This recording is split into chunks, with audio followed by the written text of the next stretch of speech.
الحمدللہ رب العالمین والعاقبۃ للمتقین والصلاۃ والسلام علی سید الانبیاء والمرسلین اللہم صلی علی محمد وبارک وسلم۔ اقبال نہیں آیا۔ علامہ ڈاکٹر محمد اقبال رحمۃ اللہ تعالیٰ علیہ رسول کریم صلی اللہ علیہ وآلہ وسلم سے بے حد محبت فرماتے تھے اور کثرت سے درود شریف کا ورد کرتے تھے۔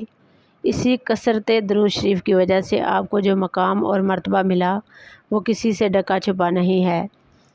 کشمیر سے ایک نوجوان پیرزادہ 1920 میں علامہ اقبال سے ملنے لاہور آیا اور علامہ اقبال کو دیکھتے ہی رونا شروع کر دیا۔ آنسو کی ایک ایسی جڑی لگی جو تھمنے میں نہیں آئی۔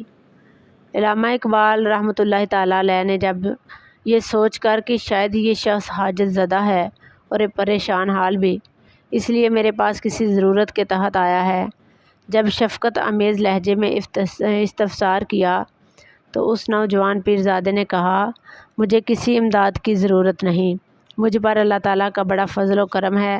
میرے بزرگوں نے رب تعالیٰ کی ملازمت کی اور میں ان کی پینشن کھا رہا ہوں، اور میرے رونے کی اصل وجہ خوشی ہے، کوئی غم نہیں ہے۔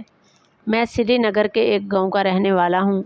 ایک دن عالم کشف یعنی نیم بیداری میں دیکھا کہ رسول کریم صلی اللہ علیہ وآلہ وسلم کا دربار ہے اور نماز کی ادائیگی کے لیے صف بنائی گئی تھی، تو آپ سرکار صلی اللہ علیہ وآلہ وسلم نے فرمایا، محمد اقبال نہیں آیا؟ معلوم ہوا کہ نہیں آیا۔ اس پر ایک بزرگ کو بلانے کے لیے بھیجا گیا۔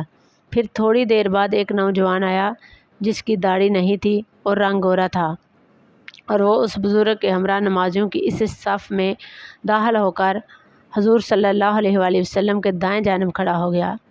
پیرزادہ نے کہا، علامہ صاحب، آج سے پہلے نہ تو آپ کی شکل دیکھی تھی اور نہ ہی نام جانتا تھا۔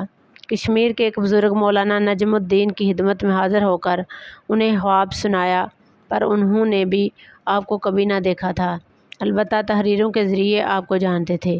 اس کے بعد مجھے آپ سے ملنے کا شوق اور بھی بڑھ گیا، بس اسی لیے کشمیر سے سفر کر کے لاہور آیا ہوں، اور آپ کو دیکھتے ہی میری آنکھیں اشک بار ہو گئی، کیونکہ رب تعالیٰ کے فضل و کرم سے میرے کشف کی عالم بیداری میں بھی تصدیق ہو گئی کہ بالکل فرق نہیں ہے۔ اس کے بعد وہ پیرزادہ کشمیر روانہ ہو گیا۔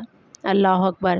علامہ صاحب کو درود پاک کی برکت سے وہ مرتبہ حاصل ہوا جو کسی اور کو آج تک حاصل نہ ہو سکا۔ آپ رحمۃ اللہ تعالیٰ علیہ حقیقت میں سچے عاشق رسول تھے، بلکہ آپ کی تحریروں سے بھی عشق رسول چھلکتا ہے۔